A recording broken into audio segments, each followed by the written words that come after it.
অনেকগুলো কাপড় চোপড় ধুয়ে স্নান করে বেরোলাম, কারণ ছাদে আজকে রোদ আসবে এটা বোঝাই যাচ্ছিল নিচ থেকে যে এত সুন্দর রোদ উঠেছে।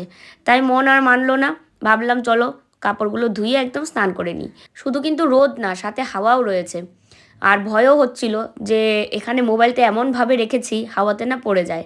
তারপরে এই কিছুক্ষণ শ্যুট করার পর মোবাইলটা এখান থেকে সরিয়ে নিয়েছিলাম। তারপরে আবারও আরেকটা অন্য জায়গায় রেখেছি, তবে এখান থেকে পড়ার চান্সটা নেই। তো যাই হোক, এইটাই নিয়ে টেনশানে কাজ করে করে এই কাপড়গুলো মেলছিলাম। আর আজকে অনেক দিন পর রোদ ওঠাতে সত্যি খুব ভালো লাগছে। একটানা এত ঠান্ডাও ভালো লাগে না, একটানা গরমও অত ভালো লাগে না, একটানা বৃষ্টিও কিন্তু ভালো লাগে না। সব কিছু মিলিয়ে ঝিলিয়ে থাকলেই কিন্তু ভালো লাগে। কিন্তু প্রকৃতি তো প্রকৃতির নিয়মেই চলবে, সেটা তো আমাদের উপর নির্ভর করবে না। আমরা এমনই যে আমরা কোনো কিছুতেই স্যাটিসফাইড নই। যখন গরম আসে তখন ভাবি ইস গরমটা যে কেন, একটু যদি ঠান্ডা হতো। আবার যখন ঠান্ডা আসে তখন ভাবি যে একটু গরম হোক। এই আর কি চলতে থাকে। যা সমস্ত কাপড় ছিল সব কিছু এখানে মেলে দিয়েছি। এই তারে পিছনে আরও একটা তার আছে। আর রান্না বসাবো এখন গিয়ে ঘরে। স্নান করে নিয়েছে আজকে তাড়াতাড়ি, কারণ গতকালকে আমি ও কেউ স্নান করিনি। আর ও তো সারাটা রাত মানে কাঁচতে কাঁচতে দমই ফেলতে পারছে না। তারপরে ওষুধ খেয়েছে, তারপরে গরম জল মানে ভেপার নেওয়া সমস্ত কিছুই, কিন্তু তারপরেও এত কাশি হয়েছে। তো ওই জন্য ওকে বললাম আজকে কয়েক মুখ জল ঢেলে মানে পুরো মাথায় জল ঢেলে স্নান করো, তাহলে কফটা একটু কমতে পারে। তো গরম জলটা বসিয়ে রেখে আমি এই পাশে আসলাম। আর আজকে একদম সিম্পল রান্না হবে, ডিমের ঝোল আর তার সাথে আলু পেঁপে দিয়ে একটা ভাজা করব। মাকে বলে এসেছি যে একটু পেঁপেটা কাটতে। তো দেখলাম পেঁপে নিয়ে বসেছে কাটবে, তার মধ্যে আমি আর মিকি ছাদে এসেছি। মিকি ওখানে রোদ তাপাচ্ছে, দেখাচ্ছি একটু পরে তোমাদের। আর এতগুলো কাপড় ধুয়ে স্নান করে ফেললাম, কারণ কালকে যেহেতু স্নান করিনি আজকে ঘুম থেকে উঠেই মনে হচ্ছে কতক্ষণে স্নান করব। আর সকাল থেকে আমি শুধু চা বিস্কুট খেয়ে আছি, খিদেই পাচ্ছে না। এখন গিয়ে দেখি একটু মুড়ি টুড়ি খেয়ে তারপরে রান্নাটা বসাবো।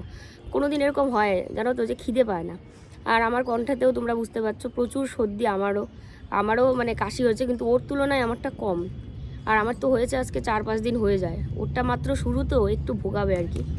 তো যাই হোক চলো এখন নিচে যাই, নিচে গিয়ে দেখি রান্নাটা তাড়াতাড়ি শেষ করে নিই। আর মিকি তো এখানে এসে পুরো রোদ তাপানো শুরু করেছে, ওই যে ওখানে বসে আছে। হ্যাঁ দেখো মিকি শোনা, ও রোদ তাপিয়ে এখন আমাকে মানে এসে বলছে চলো নিচে যাই, মানে রোদটা আর মনে সহ্য হচ্ছে না, তাই না মিকি? সকালে আবার এসেছিলাম ওকে নিয়ে, তখন ওর বাথরুম টাথরুম সব ক্লিয়ার করলো, কিন্তু এখন আর মনে এতক্ষণ রোদে থেকে এখন আর ওর ইচ্ছে করছে না। চলো যাই তাহলে নিচে, চলো আসো।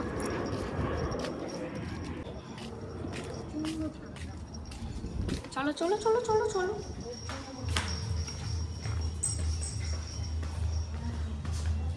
চলো চলো, কোন দিকে যাবা কোন দিকে যাবা?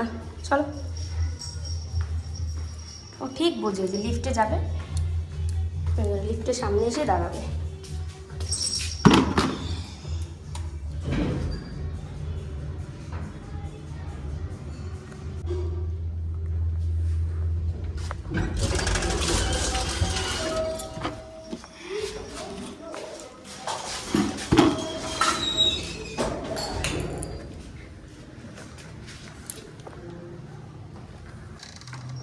ঘুটুন ঘুটুন, আমার আগে দৌড়, বাপরে বাপ।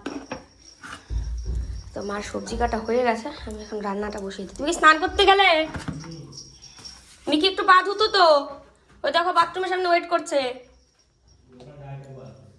কি দাঁড়ায় থাকো, পা ধুয়ে দিব এখন। সব বুঝতে পারে ও, এসে যে ছাদের থেকে এসে যে পা ধুতে লাগবে ও জানে। ওই দেখো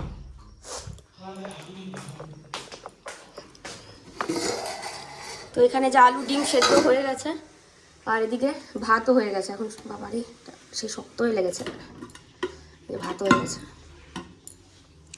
আজকে রান্না হবে ডিমের ঝোল। তো আলু আর ডিম মানে আলুটা তো নতুন, কিন্তু তারপরেও সেদ্ধ না করলে ভালো লাগতো না, তাই আলু আর ডিম একসঙ্গে বসিয়ে দিয়েছিলাম সামান্য লবণ দিয়ে। আর মা ওইদিকে কেটে দিচ্ছে ওই ডিমের ঝোলের জন্য পেঁয়াজ রসুন আর কাঁচা লঙ্কা। আর আদা আর জিরে তো আমি বেটে রেখে দিয়েছি ফ্রিজে, আরও বেশ কয়েকদিন যাবে। তো তাই ওটা পেস্ট করতে লাগবে না, শুধুমাত্র ওই পেঁয়াজ রসুন কাঁচা লঙ্কা এগুলো আর কি পেস্ট করব। আর ডিমের ঝোলের সাথে আরও একটা কিছু করব, সেটা হচ্ছে পেঁপে ভাজা। তো মাকে বলেছিলাম পেঁপে কাটতে, তারপরে তো আমি ঘরে এসে দেখলামই পেঁপে কেটে নিয়েছে, পেঁপে আর আলু এটাই ভাজবো। তো এই দুপদে রান্না করব। আর মিকির জন্য চিকেন রান্না হবে, কারণ চিকেন রয়েছে। আর ও একটানা না চিকেনটা খেতেও চায় না। আবার এরকম অনেক দিন গেছে যে আমাদের জন্য ডিম রান্না করেছি, ওকেও ডিম দিয়েছি, তখন আবার ডিমটাও কিন্তু খেতে চায় না। দেখো ঘুটুন একটা ডিম গুটুনকে একটা ডিম এরম করে দিচ্ছি, ও ডিমের কাছে এসে এমনভাবে বসে মানে ও বুঝাচ্ছে যে ও খাবে, তো খিদে পেয়েছে মনে হয়, ওই জন্য ওকে একটা ডিম এরকম করে ম্যাশ করে দিচ্ছি। ম্যাশই তো বলে নাকি গুটুন?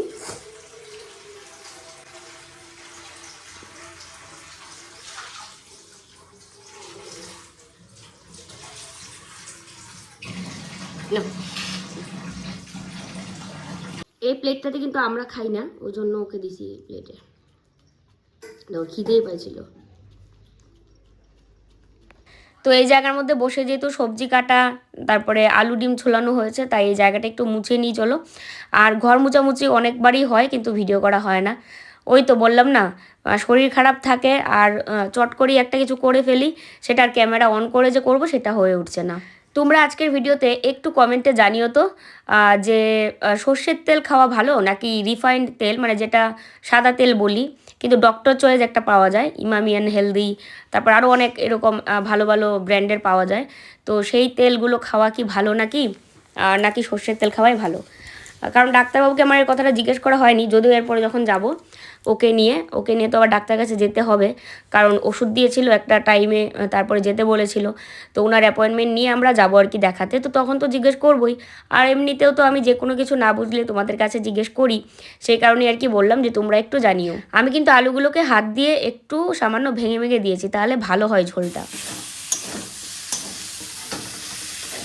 আজকে হলুদ বাড়ন্ত, সামান্য হলুদ দিয়ে তরকারিটা বানাবো, মানে তরকারি হয়ে যাবে। আর এই যে দেখো সমস্ত মশলা দিয়ে আলুটাকে কষিয়ে নিচ্ছি। আলুটা আস্তে আস্তে ভাজা হতে থাক। আমি না সব জানলা টানলা বন্ধ করে রেখেছিলাম, হাওয়া আসে বাইরের থেকে, এখন জানলাটা একটু খুলে দিই, ধোঁয়া ধোঁয়া হয়ে যায় পুরো ঘর রান্না বসালে, সবার আগে এসে দেখবে জানলা খুলতেই।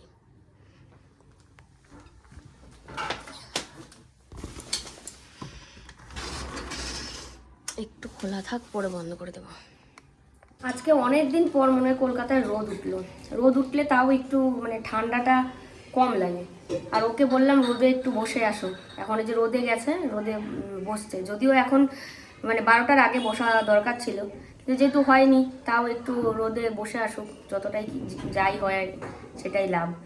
তো ডিমের ঝোল করবো আর হচ্ছে পেঁপে ভাজা। রান্না করতে করতে হলুদ বাড়ন্ত, তা আবার দোকানটাও বন্ধ। আমাদের ওই মাসের খরচটা আবার মানে করা লাগবে, মাঝখানে মাসের খরচ একদম করে রেখেছিলাম যে ধনে গুঁড়ো 4-5 প্যাকেট, না ধনে গুঁড়ো জিরে গুঁড়ো, ধনে গুঁড়ো 3 প্যাকেট, হলুদ গুঁড়ো 2 প্যাকেট, লঙ্কার গুঁড়ো 1 প্যাকেট, এরকম করে একটা হিসাব করে আমরা মানে বাজার করেছিলাম, কিন্তু আবার হলুদটা বাড়ন্ত। তো যাই হোক, যা হলুদ আছে সেটা দিয়ে হয়ে যাবে আশা করি। আর মা এখন খাবে হচ্ছে মুড়ি, ওই যে মুড়ি আর জল নিয়ে বসছে। আর আমারও প্রচণ্ড পরিমাণে খিদে পেয়েছে, আমি যে কী খাবো সেটা বুঝতে পারছি না। রান্না করতে করতে আমি আবার খেতে পারি না, যে একদিকে খাচ্ছি আর একদিকে রান্না করছি সেটা পারি না।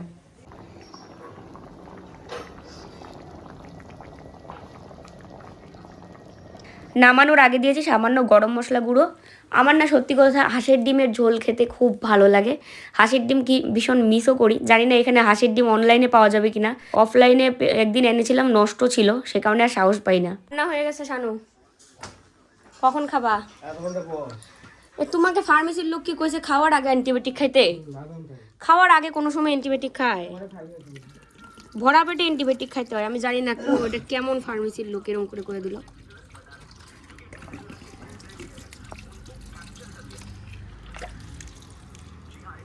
এখানে ঘুটুনের চিকেন একদম রেডি, আর এই পাশে এই যে দেখো ভাজাও হয়ে গেছে। তো এই যে একটু পরে ও খাবে বললো, তাই একটু পরেই খাওয়া দাওয়া হবে। ওই যে দেখো ভাত বেড়ে নিয়েছি, এখন হচ্ছে সবাই মিলে খেতে বসে যাব, আর খাওয়া দাওয়া করে তারপরে দেখা যাক কি করা যাক। ও একটা অ্যান্টিবায়োটিক খেয়েছে, আমিও অ্যান্টিবায়োটিক খেয়েও, মানে অ্যান্টিবায়োটিক বলতে কি নামটা হচ্ছে এজিথ্রোমাইসিন, সর্দি কাশির জন্যই তো দেয়। তো চলো খেয়ে নিই, আর ঘুটুন খাবে চিকেন দিয়ে। মার ঝাল লাগে নাই? আমরা যে কি ঝাল লাগছে। খাওয়া দাওয়া শেষ, মার তো খাইতে দেরি হয়, খাচ্ছে। আর এই যে কাশির সিরাপ খাচ্ছে। আমার আবার এখন জ্বর জ্বর লাগছে। তোমার সিরাপটা কি আমি খাবো আবার? তাহলে তো কোম্পানি আলাদা হবে তো। হ্যাঁ বমি বমি পাইতেছে আমার, কেমন জানি খাওয়া যায়, শরীর একদম খারাপ হয়ে গেছে গো। আর এই এজিথ্রোমাইসিন তো এটা অ্যান্টিবায়োটিক, খায়া মানে শরীর কাঁপতেছে এখন আমার। 1 চামচ 10 ml। মিকি এসে কয় হ্যাঁ এখনো তোমার খাওয়া হয় নাই, সবার খাওয়া হয়ে গেছে। ঠান্ডা কাশির জন্য মাথা ব্যথা। ওফ, এই ঘরটা না শানু পিঙ্কিশ পিঙ্কিশ একদম, চারিদিক দিয়ে শুধু পিঙ্ক কালারের পর্দা লাগায়া। তুমি ছবিটা টাঙাইলা না তো? যতক্ষণ না টাঙাবা ততক্ষণ কিন্তু টাকা আসবে না। এত এত কম দামে এত সুন্দর ছবি পাওয়া যায় না অনলাইনে, সিরিয়াসলি খুব কম দামে। হ্যাঁ,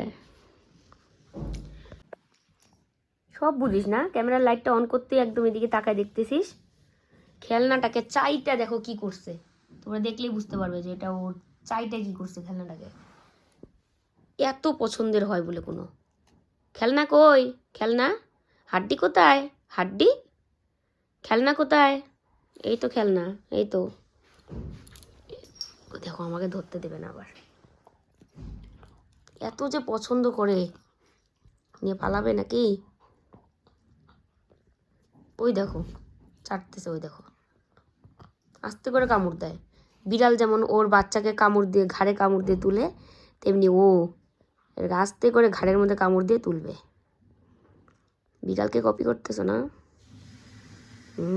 না, তোমরাও অবশ্য বাচ্চাদের কেমন করে কামড় দিয়ে তুলো, তাই না গুটুন? এই মাত্র সন্ধ্যা দিয়ে উঠলাম, ঠাকুর নিদ্রা দিয়েছি, আর পুরো ঘরে দেখো ধোয়া ধোয়া, কারণ আমরা সন্ধ্যার সময় ধুনো দিয়ে পুজো দিই আর কি, ধূপকাঠি দিই তুলসী পাটে, আর এখানে ধুনো দিয়ে দিই। সবাইকে শীতের কাপড় পরিয়ে দিয়েছি।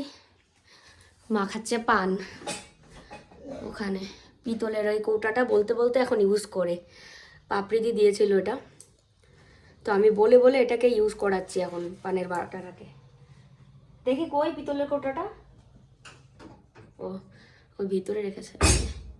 এই যে একটা ছোট বাটাও আছে না উপরে, সুন্দর, মানে কেউ আসলে এই বাটার মধ্যে করে পানও দেওয়া যাবে, এত সুন্দর কোটাটা।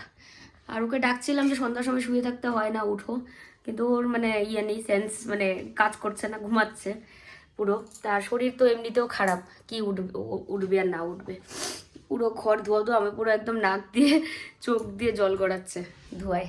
তবে সন্ধ্যার সময় এমন ধূপ ধুনো দিয়ে পুজো দিতে খুব ভালো লাগে। আমরা চলে গেছিলাম মাল আনতে, এই 2 বস্তা মাল নিয়ে আসা হয়েছে। বাবা ওজন আছে। হ্যাঁ, তুমি তো একাই নিচ্ছ, তোমারও তো কষ্ট হচ্ছে। দুজনে মিলে মাল আনতে চলে গেছিলাম, ভেবেছিলাম আজকে মনে হয় মাল আনাও হবে না, লাইভও হবে না। তারপরে ও বলছে যে, ও নিজের থেকেই বলছে যে লাইভে যাবে। আমি বললাম তোমার শরীর ঠিক আছে? তারপরে বলছে যে হ্যাঁ আমার শরীর ঠিক আছে, মাল আনলে চলো মাল নিয়ে আসি, নিয়ে এসে লাইভ করি। ওই জন্য দুজনে চলে গেছিলাম মাল আনতে সন্ধ্যার সময়। বাবা রে, সে ওজন, দুজনে ধরে চলো, একটু কেমন উল্টা পাল্টা।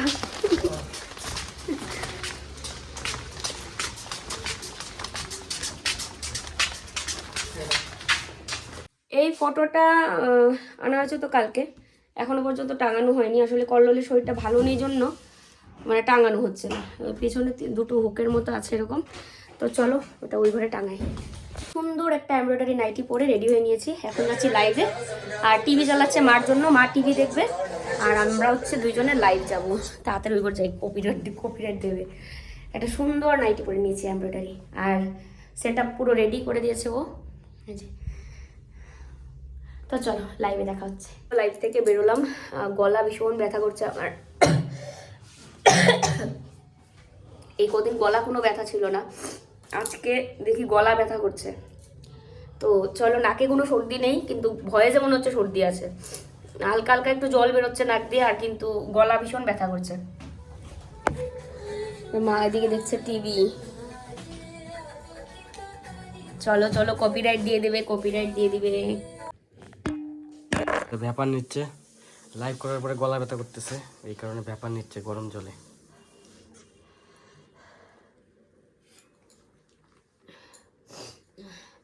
ভীষণ গলা ব্যথা করতেছে আমার। ব্যাপার নিলে কমে না? তুমি নিবা না, অনেক ভালো ব্যাপার। না নেব আমি।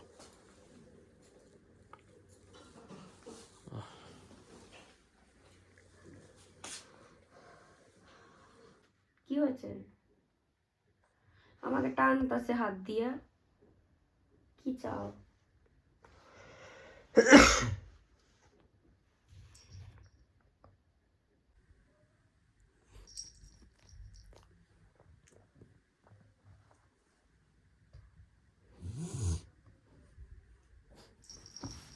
কি হয়েছে? হাত দিয়ে টানে আবার যায়, কি করে না করে।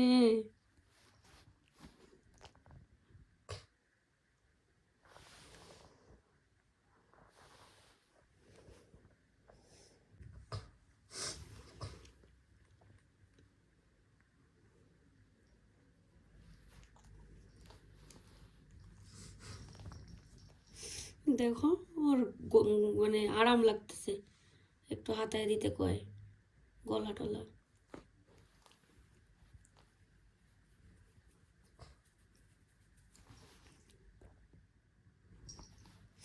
দেখো কতবার হাত দিয়ে টানতেছে আমাকে শানু, দেখো আরো হাতায় দিতাম গলা। আমারই বলে শরীর চলে না। কি হচ্ছে গুটুন সোনাই?